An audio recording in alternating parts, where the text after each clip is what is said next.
Thank you.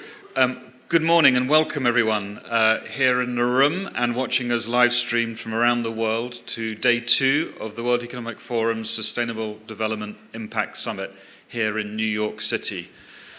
We're very excited with the plenary agenda that we have for you this morning. We have some outstanding speakers who are going to focus particularly on actions and next steps to tackle the climate change crisis that we face. It's been a very important topic here in New York with the United Nations Climate Action Summit yesterday and many of the delegates and participants here at the Sustainable Development Impact Summit also looking at these topics. My name is Dominic Warre. I'm a Managing Director here at the World Economic Forum and I will be your MC and Chair through our proceedings. But first, and with no further ado, may I ask you all to give a very warm welcome to our dear host here in New York City, the Mayor of New York City, Bill de Blasio. Sir.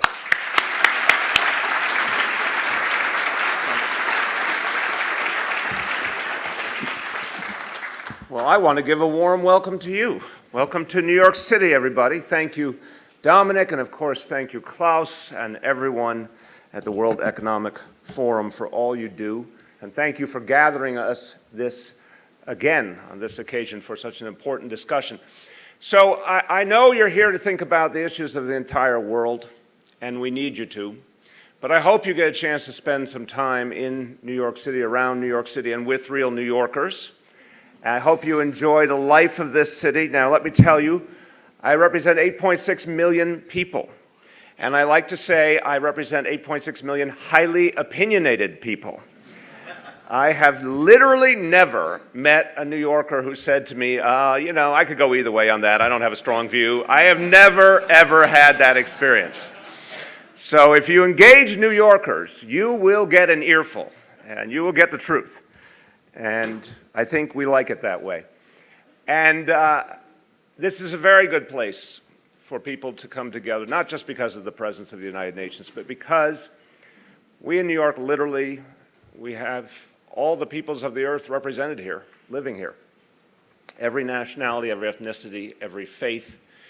And we find a way to do that with a kind of practical harmony. I'm not here to tell you it's perfect. I'm not here to tell you it always works. But there is an interesting equilibrium that has been created. And people find a way to work it out. And that gives me hope every day. It gives me hope for our earth. It gives me hope in terms of addressing the challenge that we face here. But since I am a New Yorker, it's my obligation to also speak to you bluntly about that challenge. And I will be brief, but to the point. I think even though it's early in the day, we are all here to start thinking about the big issues and the big challenges. So I'd say it this simply. The question before us, 2 questions really to my mind. One is modern capitalism capable at this moment of addressing global warming? And I think it is possible, but so far it is not happening. So the answer at this moment, sadly, from my point of view, has been no to date. And then the question is modern democracy, modern government capable of addressing global warming? And to that, I can only give you a definite maybe. And I say that because there are some great examples out there, and I'll speak briefly about what we're doing in this city, but I also think we can all admit that the debate, the discussion, and democracies around the world is still wanting. It's still far from where it needs to be if we're actually going to address this topic. There are still too many things that take our attention away from the existential threat. There are too many smaller matters or parochial matters that are clouding us and our judgment from being able to focus on the thing that we all have in common, we all need to address. So the blunt truth is we are not there in any way. And as we gather here today, I'm not saying that as a hopeless statement. I don't think anyone in this room is here because you don't have hope. But I do think we're at a point of greater honesty than we were perhaps in previous years. I think some of the realities of this country, and I'll say it politely but firmly, our own national government's failure to address climate change right here has awoken a more honest conversation all over America. And that is ultimately to the good. I cannot for a moment forgive the mistakes made in Washington. But the fact that the people are listening and watching and responding in a very different way is cause for some hope. But it's going to be incumbent on all of us to change the dialogues, not just in our nations, but where we live. And I think what we're seeing at this moment is that people around the world no longer believe that national governments will be the source of the solution. We would like to believe that. We could aspire to that. We should all try and work for that. But more and more, the demand, rightfully so, is that local governments and regional governments carry the weight more and more. And obviously, we want to see the private sector, the nonprofit sector, the NGOs, all respond in kind. Here in this city, if you go back even 8, 9 years ago, I think there were plenty of people not focused on climate change. Plenty of people were not so sure how real it was. And then came Hurricane Sandy, which wrought extraordinary devastation in the city, the worst natural disaster in our history. And it's a painful truth that after that event, there were very few climate change deniers left in New York City. And I have to tell you, I've traveled this nation over these last months in my previous work as a presidential candidate and heard, that was Friday, that was a long time ago. Things move fast nowadays. But I heard the voices of people all over America, and that dialogue was very different than what you see on cable news or what you see online or what you hear from the well-known commentators. There was tremendous urgency and a tremendous spirit of do-it-yourself. And bluntly, because there was not faith that corporations would save us or our national government would save us. It was a sense, a deep sense, that it had to become a matter of personal responsibility right down to the local level. Here in New York, we have taken the actions that I hope cities and governments all over the world will take, setting the goal of being carbon neutral by 2050, ensuring that we facilitate in every way the things that really will make a difference. We have the toughest law on earth now requiring the retrofitting of big buildings for energy efficiency. And bluntly, it works because it comes with serious penalties if the companies involved don't do it. And I believe in goodwill, but accountability is needed too.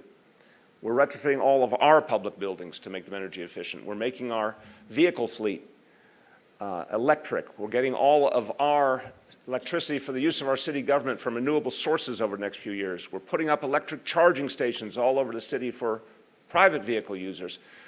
These are only pieces of the solution, but we're showing they can all be done at once in the biggest city in the country, and we need to do that in every city and every town all over this world. We're also divesting from the fossil fuel industry. And people in this room may have different viewpoints, but I'll tell you that the divestment movement must grow for us to get out of this crisis. Because right now, we all say we're moving off of fossil fuels, but we're simply not doing it fast enough.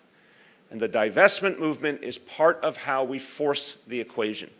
And I urge everyone in this room, if you represent a city or a region or a national government or a university or a foundation, anything that has a pension fund, divest from fossil fuels now to help us move forward. And bluntly, we have further taken the action of suing some of the fossil fuel companies because we believe they knew exactly what was happening with global warming, and they aided and abetted it and did not take actions to tell us the truth, all of us, and they've caused damage that must be compensated. Everyone here will have their own view of what's the right way forward, but the one thing that should be a common understanding is the question of urgency. We are not even close to where we need to be. And all of us have the opportunity to set that bar a lot higher, and I hope this discussion today will do that. Last thing I want to say to you is another reflection on my experience out around this country. And I will tell you that I came away from a deep examination of the feelings, the views, the concerns of the American people over these last months. I came away much more optimistic, despite the challenges we face, much more optimistic, because of the question of ownership.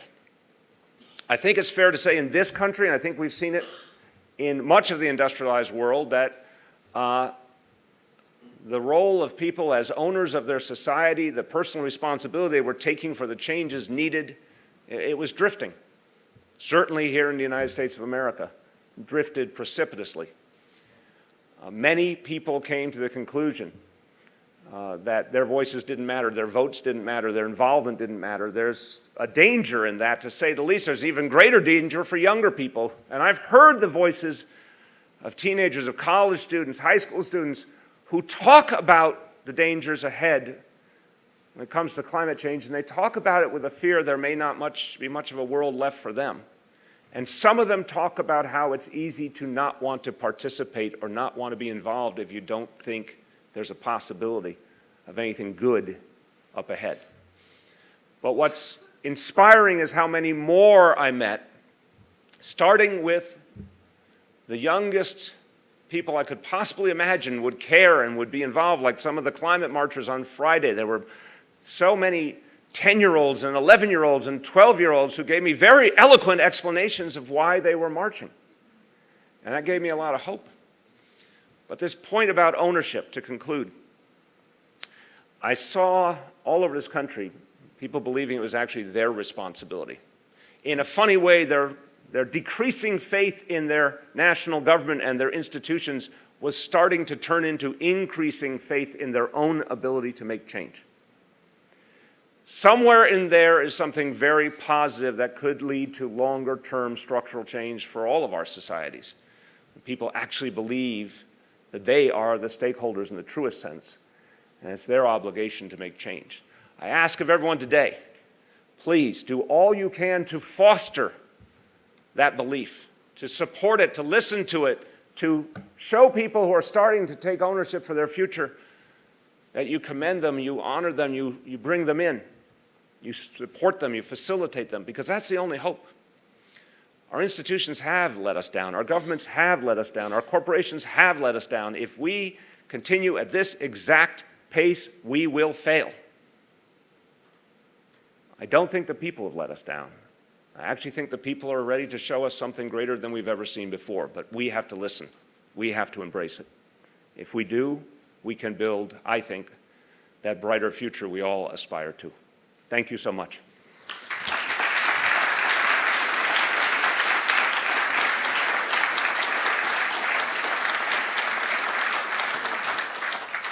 Thank you so much, Mr. Mayor. You set the tone and the scene for what will be a sparkling conversation, I'm sure. It gives me the utmost pleasure and delight to introduce our next speaker to offer some thoughts for you. Dr. Lisa Jackson, Vice President at Apple, former administrator of the Environmental Protection Agency here in the US. We're so delighted to have you join us. I know your diary is incredibly busy, but maybe you could come up and share a few thoughts and reflections to the audience. Lisa Jackson.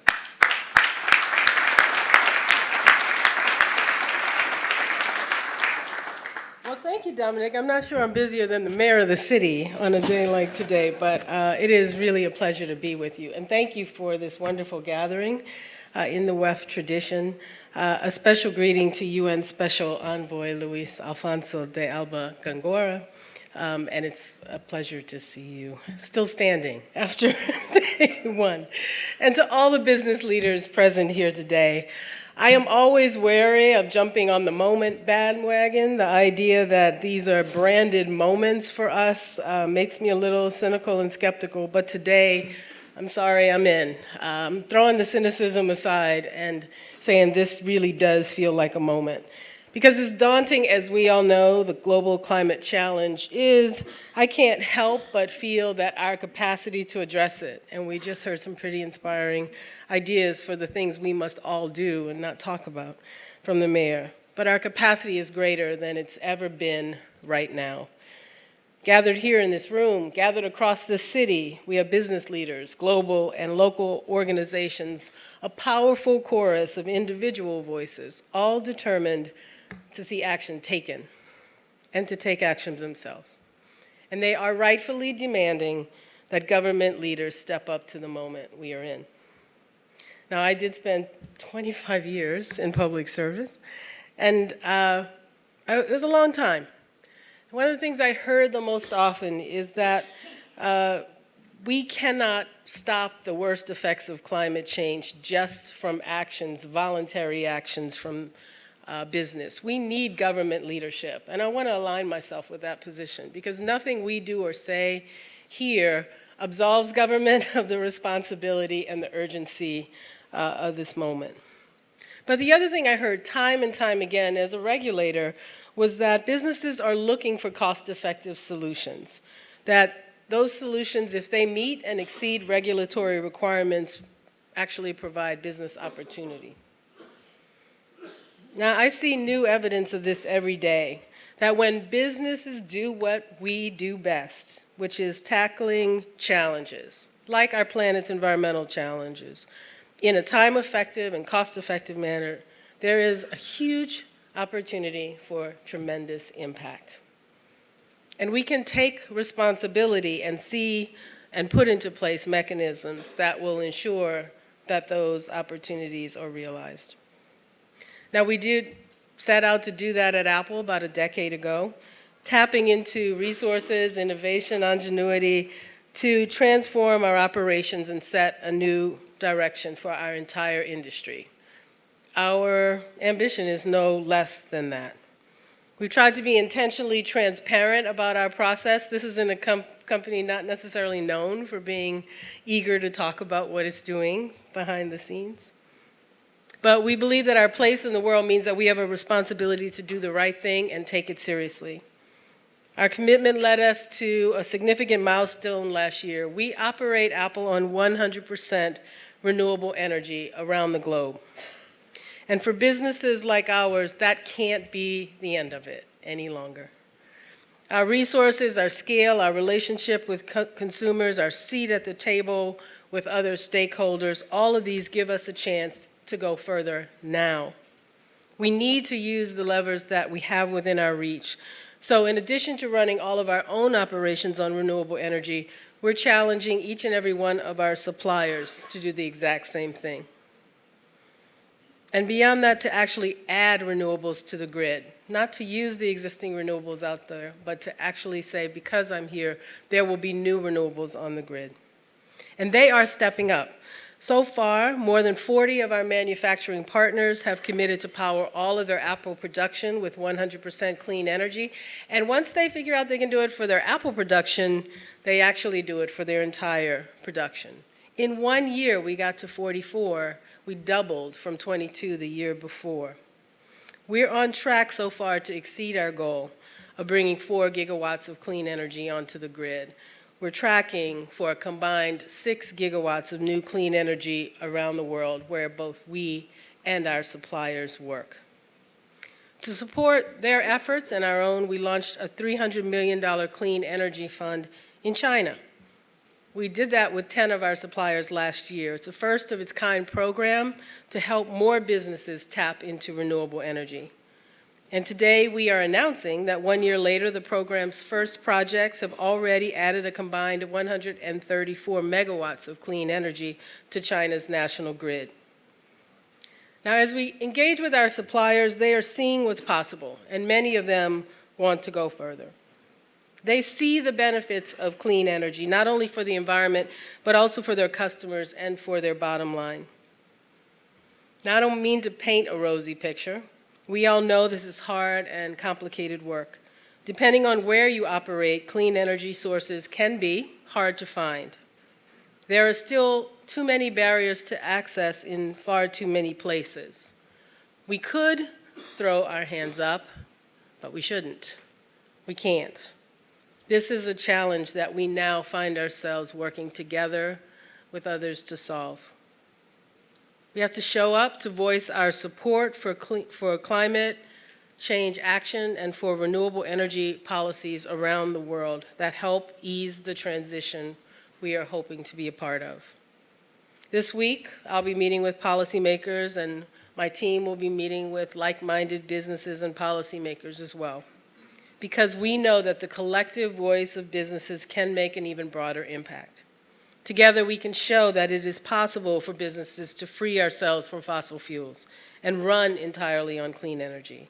And we can demonstrate that there is no conflict between a healthy planet and a healthy bottom line. I always say, Apple's CFO does not run when he sees me coming. We don't have to resign ourselves to a climate catastrophe, friends. That's true if and only if we act right now. It's true if every one of us commits to doing the absolute most we can, not just enough, but more. Join forces, advocate for smart, strong policy at every level. It takes us a long time, but I know it took us a long time to get here, and I believe that humanity is at that inflection point. I know we're all inspired by Greta Thunberg, by the clarity and moral voice she brings to this issue. We, too, have no less a moral obligation. To Greta's generation, to all the generations that follow, to address this problem head-on with clarity and purpose, meaning, and energy. Not in a few years, not when it's convenient, not when the boss says it's okay, but right now, before it's too late. We have to make those children proud. Thank you very much.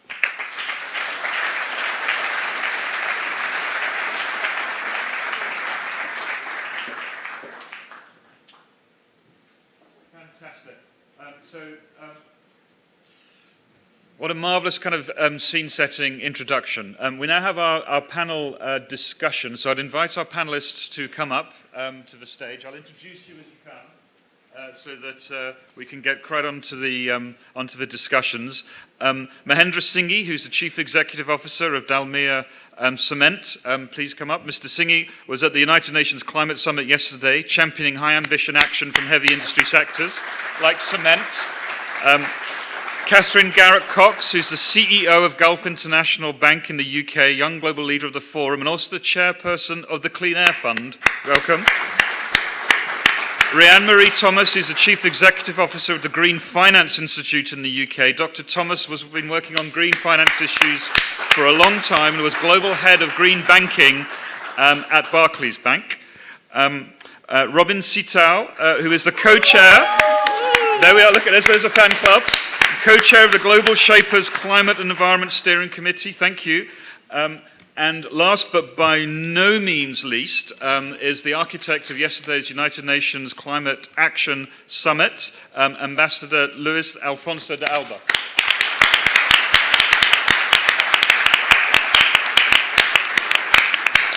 And as Lisa Jackson was saying, Ambassador, well, you're now sitting down, but it's amazing that you are kind of metaphorically still standing after all of the work. And on behalf of everyone in the room, just a big round of applause to thank you for all of your efforts. I know these things are so not easy with the systems that you had to work with, and being a member of the steering committee, I'm so impressed by the leadership that you showed in getting the United Nations and all of its partners and constituents to that day. So thank you on behalf of everyone. Thank you very much. And in fact, with that segue, maybe we can start with you, sir, and encourage you to provide a little bit of a readout to the audience of what happened and your thoughts and reflections and perhaps next steps. Ambassador. Yes. Well, good morning to all of you. Thank you very much, Dominic.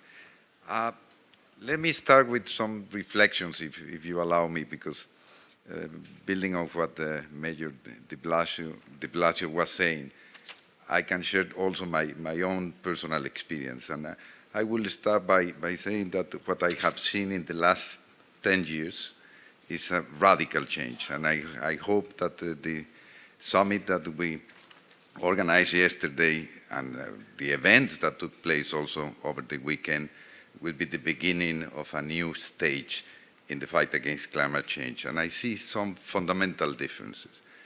The main one is not only the number of deniers, but the optimism that you feel, the number of actors that have become major players in the fight against climate change.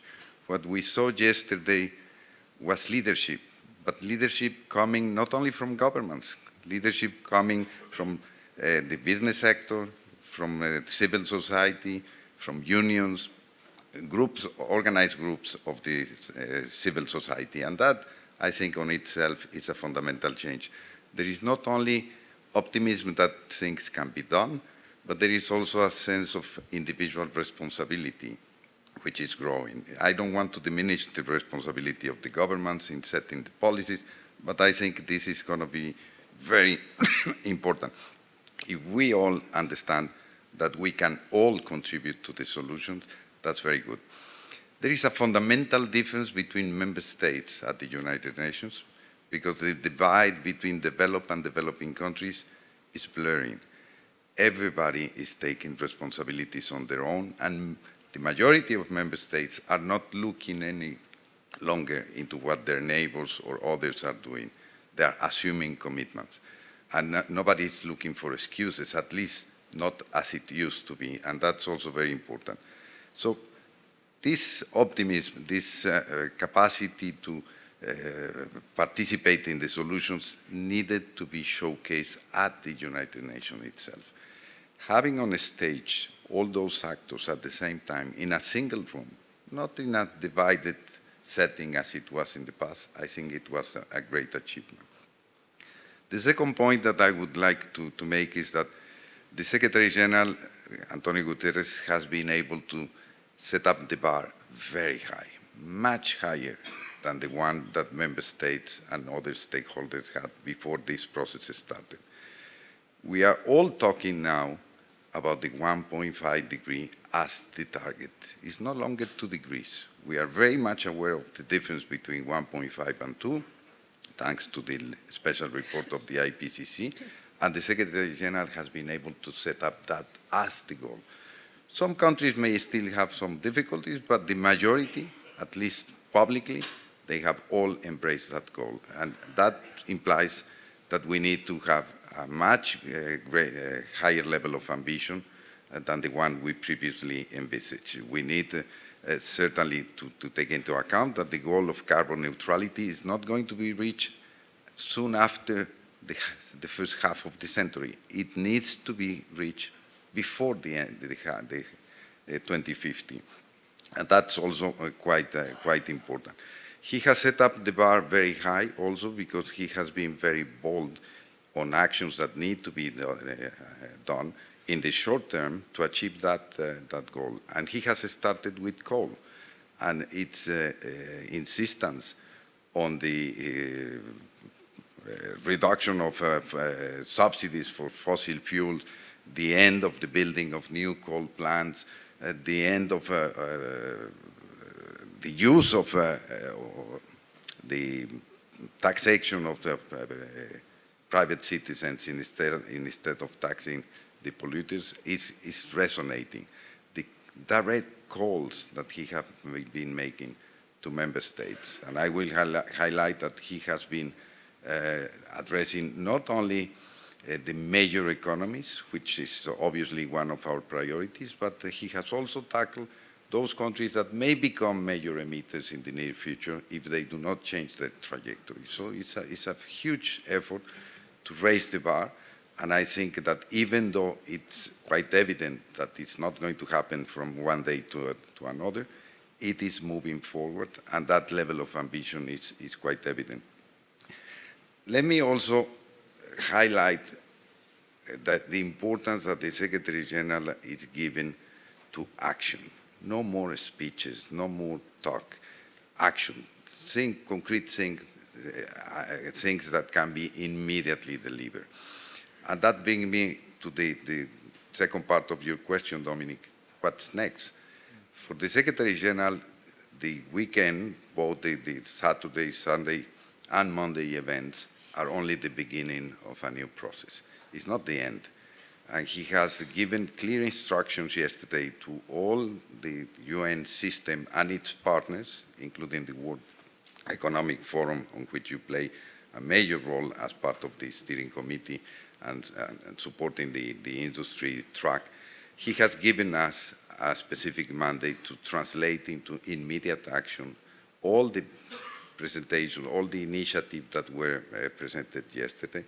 And we have very clear deadlines. The first one is to be able to arrive by the beginning of December this year to the next COP in Santiago de Chile with a comprehensive report that will identify not only the actions, but those that are going to be responsible or are already taking action to make a reality those commitments, to translate into facts what it has been said yesterday. I'll give you a few examples. On the pledges that we heard from the SEEDs, which is one of the most vulnerable groups and one of the leading groups in terms of ambition and pushing the agenda forward, the Secretary General will address immediately the main concerns they have when it comes to finance. And we will be addressing the question of de-risking and the question of graduation, and we will be convening the main actors, both from the governmental side, the financial institutions, etc. And that will have to happen in the coming weeks, because if we do not do this kind of follow-up, we risk to have yet another summit on which many good ideas, many good proposals are made public, and at the end, not much happens. This idea of the follow-up, immediate follow-up and commitment will need to continue beyond Santiago. And it is quite clear that we have, as a second stop, which is probably the most critical one in this fight, is going to be the COP in Europe. I think I can mention the UK by now, even though it's not official, but the COP in Glasgow is going to be a critical moment, because by then, member states need to come with seriously enhanced NDCs, not just revised NDCs, but and because of that, I think we have an opportunity to build a program of action for 2020, which is going to be very solid, and we will need to continue the partnership with different stakeholders. So it gives me great pleasure to be here today, because it's an opportunity to engage you, the World Economic Forum, and all your partners in that follow-up during 2020. Thank you very much. Thank you.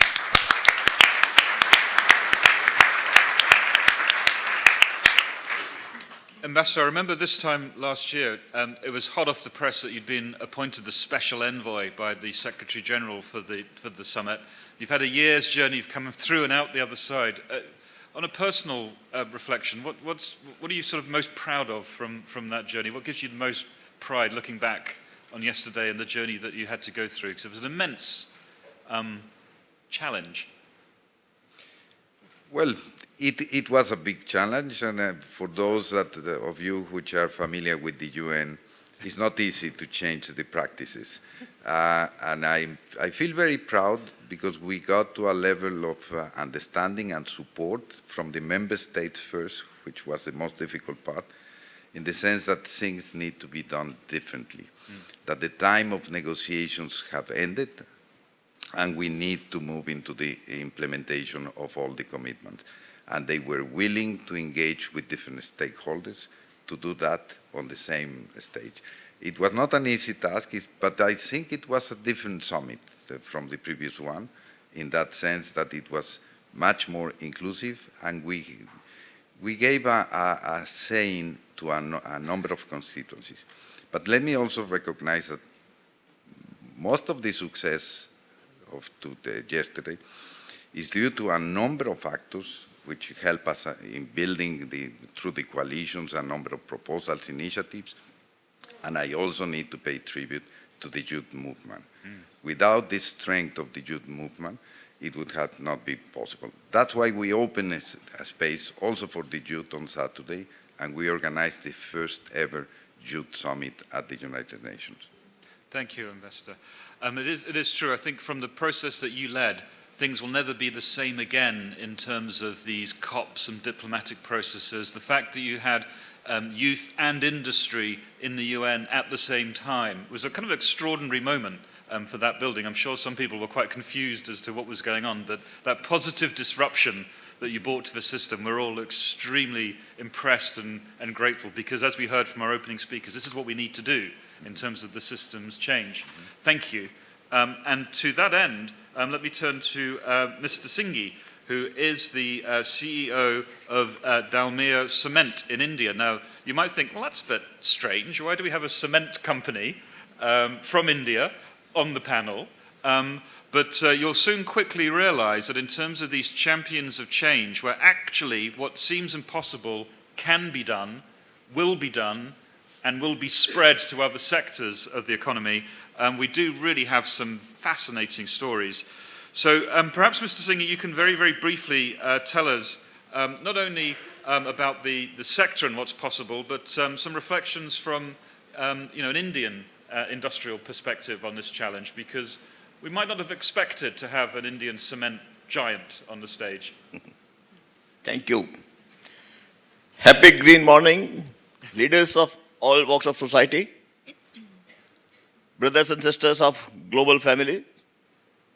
It's a great pleasure and it's a great honor given by WEF and particularly Mr. Dominic to share what's happening in the world. First, I would like to say, time is changing. Time has changed. Mind is changing. Mind further may change. And most important is, the people or the organization or the system who used to watch who is polluting what, that's changing.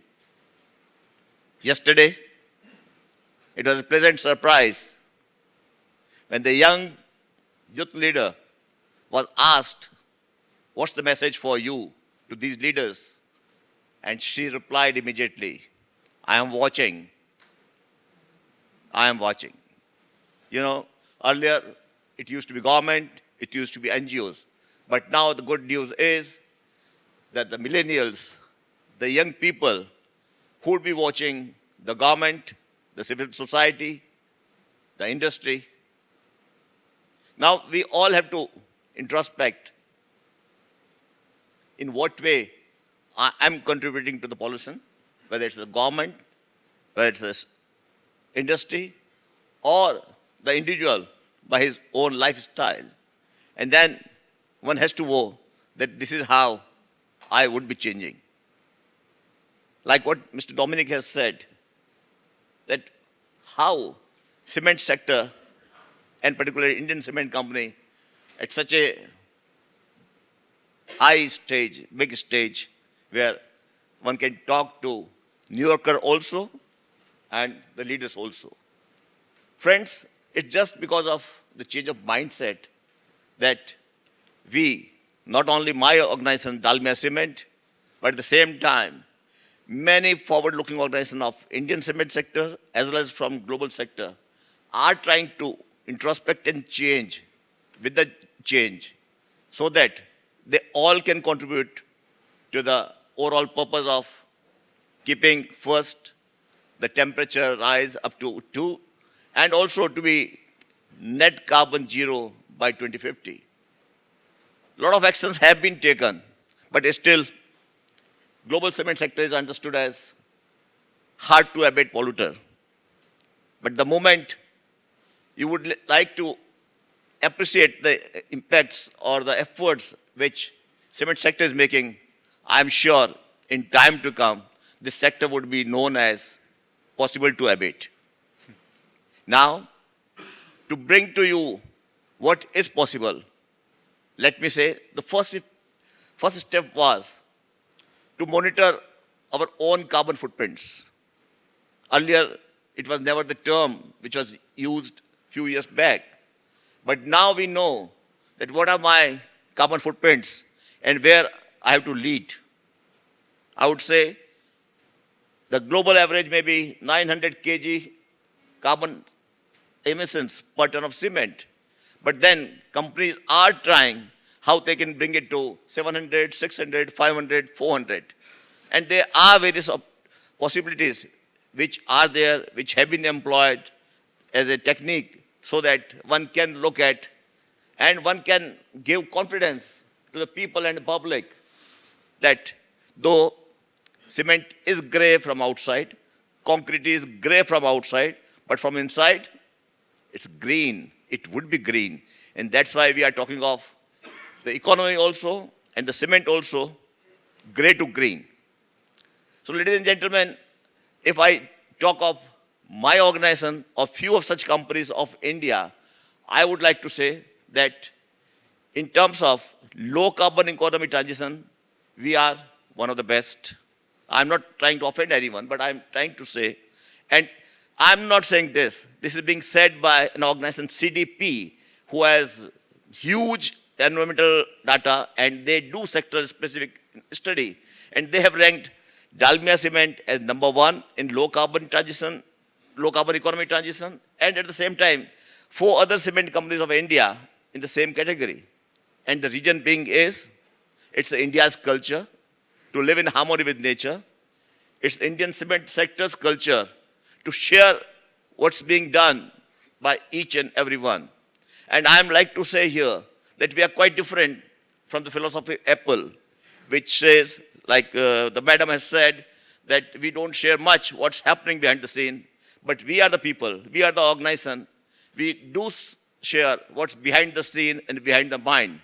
And behind our mind was and is that first, we have to tackle the problem of carbon emission, and that's why, as an organization, Dalmia Cement has committed that they would not be net zero carbon, but they would be carbon negative. They would not do it by 2050, but they would be doing it by 2040. And the reason is the philosophy which says clean and green is profitable and sustainable. What we have understood so far in our last few years' journey, that the more we take actions on sustainability positiveness, we make more profit. We become more cost effective. Cost effective may not be in the first year, second year, third year, but ultimately. And we have to look at not short term, but mid term and long term. And I would like to say now that when we have to move from, like my organization, which is having the lowest carbon footprint, now if I have to move -30 by 2040, what to do?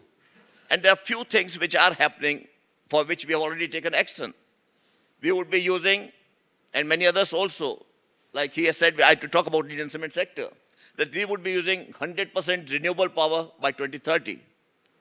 We would be avoiding 100% coal or fossil fuel by 2035 by using biomass, bamboo plants, plastic waste, municipal waste, and so on other things which are not in a major way happening in India. We would be ensuring that we produce more and more green cement, which is a blended cement, so that people are able to appreciate this product like the way now organic products are being appreciated. And lastly and most important would be to clean the air, because everywhere the talk is how to clean the air. So we would like to capture carbon dioxide which comes out of the cement plant, cement process, and then use it. We would not like to store it. We would not like to defer the problem. But at the same time, we would like to use it. And this technology is being worked out. We have already started our actions, and then we are setting up world's largest CO2 capture and utilization plant of 500,000 tons shortly. So important is that we have been able to change mindset. I am sure the way World Economic Forum is saying that they are committed to improving mindset of the world. State of the world. Mindset of the world. Mindset of the world. Brilliant. So the point is, things are possible provided industry is, or the civil society is supported by whom? Not by the government, but by the finance. So a good part is that we have a partner from finance here who would also like to say that in what way they would be supporting not cement sector, but overall world for innovations, for new technologies. And the moment that happens, I think people's mind would open up, because we need partners who can take calculated risk with us. And we would like to create opportunities in challenges. So friends, I am very happy to assure all of you that cement, which is a material which creates happiness, without cement you can't get house, you can't get shelter, you can't get infrastructure. So I call it as a happiness material. So I am here to deliver happiness. And in delivering that happiness, I would need your support, your confidence in us, that yes, we would do it, it will be possible to abate the pollution, and we would sit with you how to create a happy world. So thank you, Mr. Dominic, and thank you, WEF, and thanks for your attention. Thank you so much.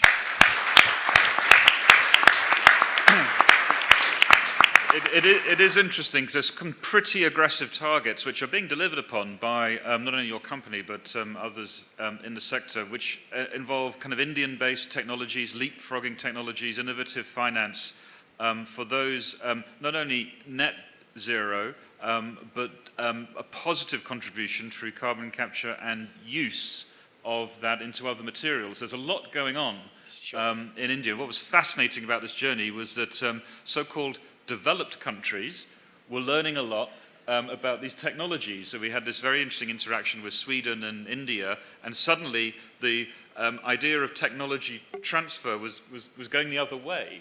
So in terms of the innovation that's coming out of India in the technology space, it was fascinating. If I can turn on to others in the panel, sir. Catherine Garrett-Cox, the CEO of Gulf Investment Bank. There's some quite interesting things in there, isn't there? I mean, there was aggressive greenhouse gas emissions reduction by a heavy industry sector, air pollution reduction, finance for new technology development, which I know some of your partners are very interested in, and leapfrogging technology. How do you see these things shaping up from your perspective on the financial side? So I wonder how many of us had a sleepless night last night reflecting on Greta's words. If you choose to fail us, we will never forgive you. And I think I was struck as I went to bed quite late last night, thinking that whatever I do on the brief time that I have on this world, it has to make a difference.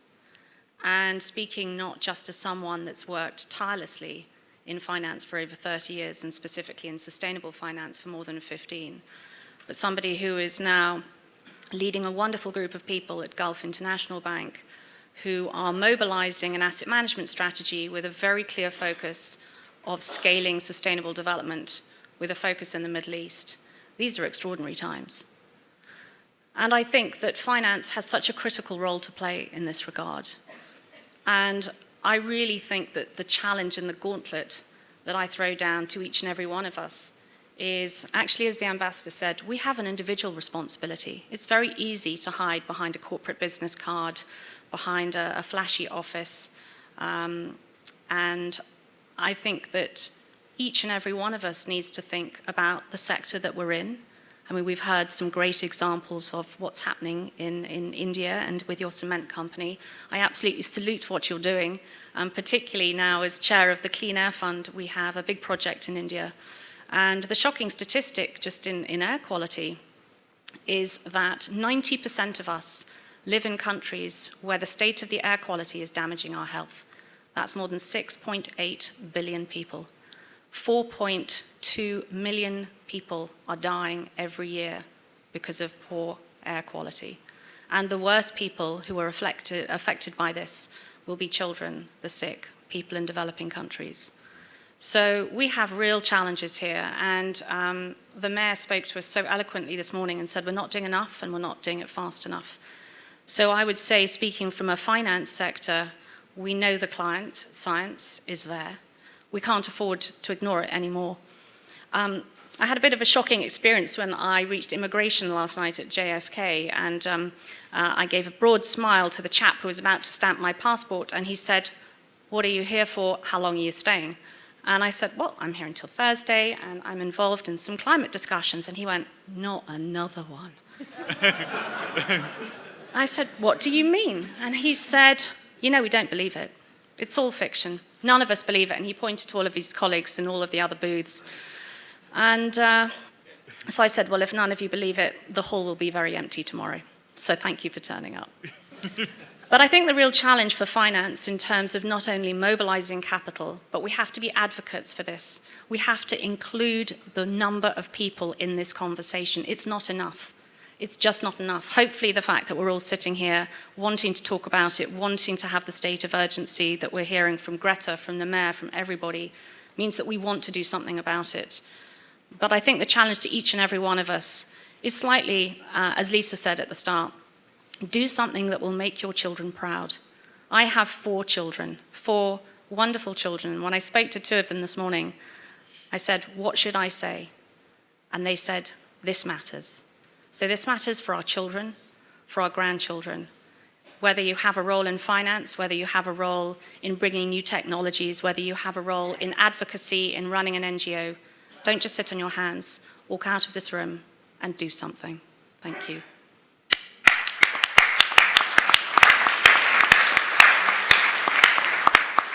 Thank you so much, Catherine. Robin, maybe it's time to turn to you. There's many things that you are doing. I don't know how you have time to do all of these things, looking at your kind of bio, but particularly in terms of these movements that you're involved with on climate and environment. I mean, you're on our panel, you're hearing this. What's your assessment? What's your scorecard? What do we need to go out and do next? Robin. Well, thank you very much, first of all, for having me on this panel. Hello to the global shapers out there. Thank you for doing the awesome work that you guys are doing. So I'd like to pick up on a few things that folks have mentioned. So, a sense of responsibility for everyone that's involved, as well as, the young people of the world are watching, but we are also acting. So it's an interesting kind of time to be a young person in this world. I remember growing up last, I guess, couple of years, and people would come up to me and say, oh, you're doing such great work, and I don't remember what I was doing when I was your age, definitely not what you're doing. And I just had a moment of reflection with my fellow shaper Carla this morning on that and saying, well, it's funny that we are in this position as young people. It's not that, we did wake up one day and say we want to make a change, but it was more so we don't have a choice. So we don't have, necessarily a choice as a young person not to take action and not to be part of this movement. And yeah, so that was kind of an interesting reflection on that. But to the point of, making sure that we are taking a sense of responsibility for this and we are taking action, the global shaper community of over, 10,000 young people around the world in over 150 countries now, we are working on this specific issue around climate and environment. And we've set some ambitious targets for ourselves because that's what's needed. So, by 2020, we're hoping to engage and mobilize over 1 million people to take climate action either on a policy side and or through climate action in the local communities in which they're from. So it is an interesting time, and I think there's like this unstoppable movement. And as you mentioned, the UN Secretary General did mention that this movement is because of the youth. And so we're here not only to, ask our world leaders to raise their ambitions, but we're also here to take part in that ambition and executing on that ambition. So I think I'll leave it at that. No, thank you, Rob. It was brilliant. I think there's something brilliantly scary for the older generation about this movement, not least for the politicians who can see a vote bank going in a certain direction, or for companies or businesses who can see customers or actually employees as well they're trying to attract. So it's almost like the power is shifted, from before when I was growing up, and it's these big corporations and governments, and actually there's a kind of the younger generation going, well, I'll vote that way, I'll use these things, I won't use that. It's very, very interesting what's going on. So do not underestimate that million kind of person network. Do not underestimate that series of influence, and go for it would be, I'd say, the tone that's come out, certainly of the summit ambassador, which is extraordinary times, very, very exciting times. And Marie, this sets it up for a very interesting challenge. You're closely involved with the UK government, who will be expected to host the COP26 in Glasgow in Scotland at the end of 2020. And that's a particularly important milestone in the more sort of intricate world of the climate process, when this Paris Agreement everyone talks about is supposed to begin. And there's supposed to be higher ambition from governments to reach these targets. So there's a journey to go on between today and the end of 2020. And as well, given all of your other backgrounds and influences, hugely influential in the kind of a financial space. I don't want to call it green finance anymore. That sounds a bit sort of segmented, but in the proper finance space. How are you feeling about where we're getting to, and what messages would you give, particularly perhaps to others in the audience who are not only from corporations, but also from the financial community? I mean, you've been in many boardrooms and meetings, I'm sure, where you're trying to convince people that this isn't some sort of random campaign. It's actually pretty core to the future. But we'd very much welcome your thoughts and reflections. Thanks ever so much, Dominic, and thanks to the WEF. I think Catherine already made some excellent points about how vital it is for finance to play its role. And it's vital for two reasons, one of which is finance is going to be a key enabler of the investment in the transition. The trillions needed for us to invest in our economies cannot be met by the public purse alone, and therefore will require the inclusion of the capital markets and the institutional investors. And a second reason is that there are 42 central banks and 8 observers who have come together in the Network for Greening the Financial System because they recognize that the single greatest systemic risk that faces the financial industry is climate change, and that the political and economic fallout of having an unstable, a financially unstable financial services sector is something that, as you say, green finance sounds like a very confined label, but its implications and its amplifications across all SDGs is huge. I wanted to share my story about coming through customs, if I may, in that they're obviously doing a bit of a routine down there. When I arrived, I was asked why I was in New York, and I said very proudly that I was here for Climate Week. And the guy asked me in sort of jest, he said, "Are you a protester?" And I went, "No, I'm a banker," which really threw him, clearly. But I think it makes a bolder point, which is that none of us have been through a zero carbon transition before. And your words, Ambassador, about having a space yesterday where you brought together such a diverse set and a broad set of people across industry, across science, across politics, across finance. As financiers, we're going to have to seek inputs from a far broader set of stakeholders that we have ever had to do historically. Green finance is about embedding science into everyday financial decision making, and that isn't something that we've had to do previously. So in recognition of this, the UK government, as you say, hosting the COP next year jointly with Italy, have set up a Green Finance Institute, and I'm the very proud first chief executive of that effort. And we're bringing together policymakers and the City of London to look at real economy outcomes and figure out how do we start channeling and mobilizing capital towards the transition. Looking at risk is incredibly important, but we cannot finance the transition unless we actually deploy the capital. And we know, as Mayor de Blasio reminded us this morning, and I did like to hear from the mayor of the city that never sleeps telling us, oh, we all have to move faster. I thought that was a particular highlight. But we know that we need to recognize what those barriers are and work collaboratively using knowledge share from different sectors to break down those silos and get the money moving. And so 12 weeks ago, we launched our institute and we focused particularly on the decarbonisation of buildings. This week we announced a coalition, yesterday we announced the coalition to look at climate resilient infrastructure both in the UK and globally, and we're also looking at commodities and the deforestation from palm oil and soy and making sure that those commodities, when they come into the supply chain in the UK, are not causing further environmental degradation. And in this, the UK has a fantastic case study, and I'll finish on this because I don't want to talk in platitudes or aspirations. I prefer to talk in actual results. 40% of global installed wind capacity sits around the British coastline, which is an incredible achievement and has led to great prosperity and rejuvenation of certain economic areas in our country.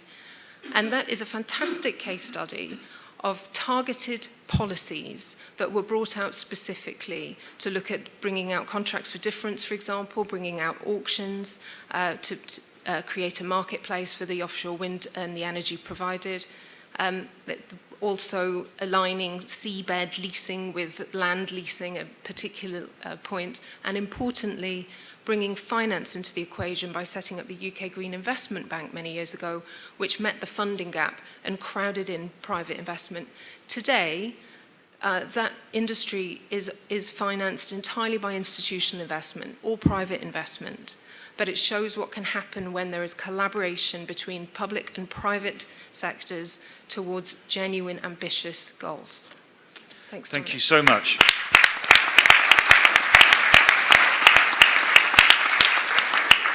We'll have to draw ourselves to a close here. We could go on, but across the politics that we heard from the Mayor, across large-scale innovation companies, across heavy industry, across the financial sector, across the youth, and across the United Nations family, this mobilization of bringing together these different stakeholders has been unlocked, I think, by this process, Ambassador. So thank you again. But it's going to be a tough journey. And if we're going to come back again in a year, to your point, Rianne-Marie, it'd be very good to have some specifics in terms of what we got under our belt. If you could give me a round of applause for our panel.